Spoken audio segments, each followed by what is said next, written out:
Hi, and welcome to this series of videos which I'm aiming to give you an introduction, a basic introduction to historical wargaming. This is literally going to be a entry-level look at miniature wargaming, just to describe what it is, how games are played, some of the things that you'll need before you're starting, and also just where you can source some of those things from, and more information, other bits and pieces as we go along.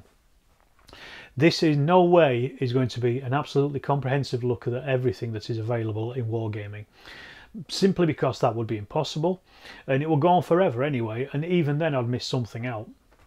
I will be doing this from my own particular lens into the hobby, so it's going to have the weight shifted towards my particular interests, which are in general the wars of the 20th century and also Napoleonic wargaming, along with some other bits and pieces and periods of history as well. So I'm going to be concentrating on these as examples throughout. However, I will try to cover as much as I can as we go along, and the examples I talk about anyway are going to have wider implications across the entire hobby. Also, the weight will be shifted in favour of historical gaming.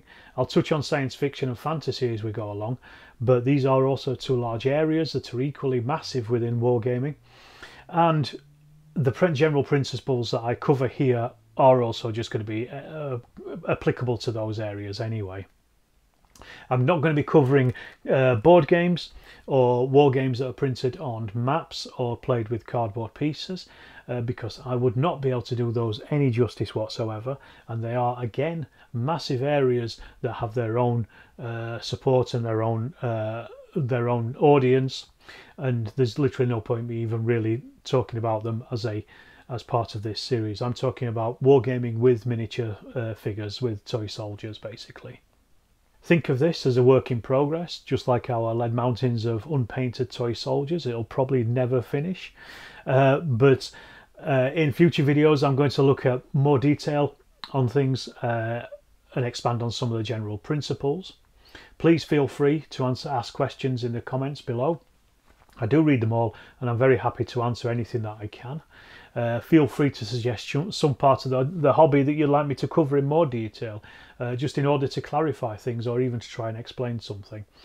I'm not the fount of all wisdom in wargaming, but I have been doing this for the best part of 30 years, so I've got a little bit more than a passing interest in it at this point. However, before I begin, I'd like to recommend this book by Henry Hyde, The Wargaming Compendium. This is an excellent introduction to the hobby. It's very comprehensive, it's very well written, it's beautifully illustrated throughout, and it's well worth grabbing a copy. The videos that I do will not do any kind of justice to this book. It's fantastic, really good, worth picking up and having a good read of. So with that out of the way, let's start at the beginning. What is wargaming?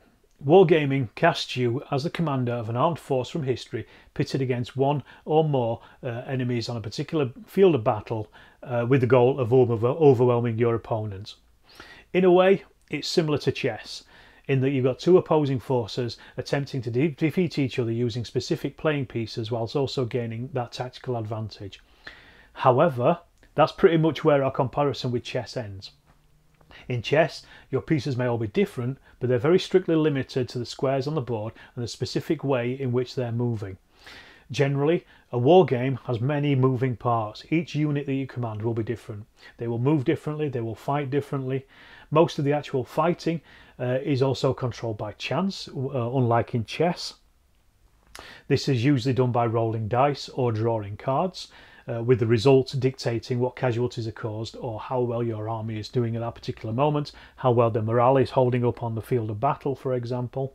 When I talk about historical wargaming, I mean that although we are using forces and armies from particular historical periods, the outcome of a particular battle may be very different to the historical outcome. Napoleon could win at Waterloo, for example. You're also not restricted to fighting a particular historical battle. You can create a battlefield of your own choosing. You can just play the game for the sake of itself. In most wars, there are large-scale period pitch battles that are famous, rightly so, but there's also many undocumented smaller-scale confrontations. Wargaming allows you to try these out and to see who's the best general between you and your friends. But we're getting ahead of ourselves a little bit here. So just keep this all in mind as we take a look at some of the very basics that you're going to need to begin. I'm going to assume that you have a mate who is willing to explore this hobby with you, as, like chess, you're going to need an opponent to play against. You can try solo wargaming, And there's a huge portion of the hobby that is actually dedicated to that particular type of wargaming. I do quite a lot of it myself, but let's just assume for now there's two of you that are wanting to play, and we'll take it from there. First of all, you're going to need some soldiers to command. If you've got a particular interest in history, you'll probably have a preferred period that you're drawn to anyway, all the way from the warfare in the ancient times up to and including modern warfare. There's going to be a way of recreating it on the tabletop, and you can bet that there's going to be a range of figures somewhere that will cover whatever it is that you're looking for.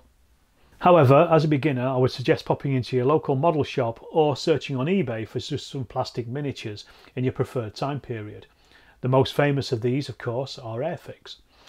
However, there's many other manufacturers out there, such as Hat and Svezia, and you'll easily find particular figures that you're looking for in their huge ranges.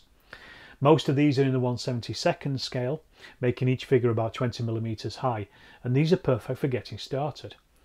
We will talk more about figure scales in the future and also what's on offer for wargamers, but these plastic figures are a great and cheap entry point for testing the water of the wider hobby. It's exactly what I did 30 years ago. Most of these sets will have about 50 figures in them, but you'll need at least 2 boxes because you're obviously going to need some opposing figures to fight.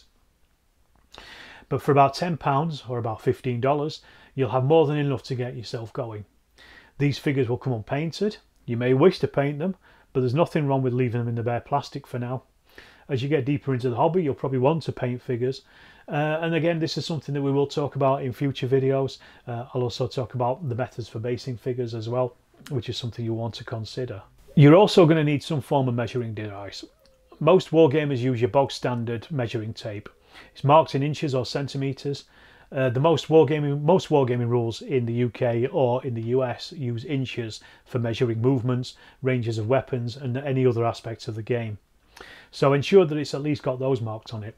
European gamers also sometimes use centimetres, and converting from inches to centimetres is a pretty simple calculation. But it's whatever you prefer really, whichever one you're more comfortable with when you're using it in your own game. You're also going to need some dice. Which particular dice will be very dependent on the rules you're using, but most rules will use a standard 6-sided dice, which you get with most board games. If you have it, take some from the copy of Monopoly that you've got that only gets brought out for the annual family argument. In wargaming, the dice are usually referred to with the letter D with a number, so the number being the amount of faces that the dice has. So your standard 6-sided dice is a D6, for example. One with 10 faces would be a D10. One with 8 faces, a D8, etc. It's pretty simple really, but just keep that in mind when I refer to dice throughout these videos. You're also going to need a surface to play on. This can be as basic as your dining room table or just an empty spot on the living room floor, wherever you have space to move your soldiers around. Most wargamers play on a table that's about 6 foot long by 4 foot wide. Nothing beats the spectacle of a lovingly crafted wargaming table, absolutely covered in terrain and contoured to replicate the ground. But as a beginner, you really don't need it.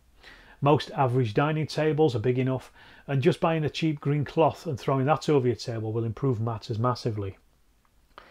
However, as in real life, our miniature battlefield will also be covered in various bits of terrain. These are used to block line of sight, also to dictate how fast something moves through them, or even to provide cover. They can all be easily made from paper in the first instance. So roads can be made by cutting up brown or grey papered paper. Trees and areas of wood can easily be made from cutting out irregular shapes of green paper, rivers from blue paper, and buildings can be simple rectangles cut again from either grey or white paper or whatever you have at hand. Hills can be made by piling books underneath the cloth, or just by cutting out green paper again and turning it into contours with thicker card or with the paper. And there you've got it, a wargaming table on the cheap. We will look more closely at terrain and how you build it, and also just some of the other aspects, the wider aspects of it in future. But this is a really quick and easy and cheap way of getting set up straight away. And finally, we're going to need a set of rules to actually play the game with. Now, there's a wealth of options out there to choose from, and it's going to be absolutely impossible for me to describe each one in turn and at any level of detail that will be at any use here. Each period of history that you can wargame will have many different rules, and these cover everything from skirmish games where you control 1 or 2 figures up to army level gaming where you're controlling literally thousands of figures, or even enough figures to depict thousands of soldiers. Again, it is really down to the individual player to decide what level of combat they're interested in and what suits them and what rules will suit them for playing those games best. This is not a get out clause for me.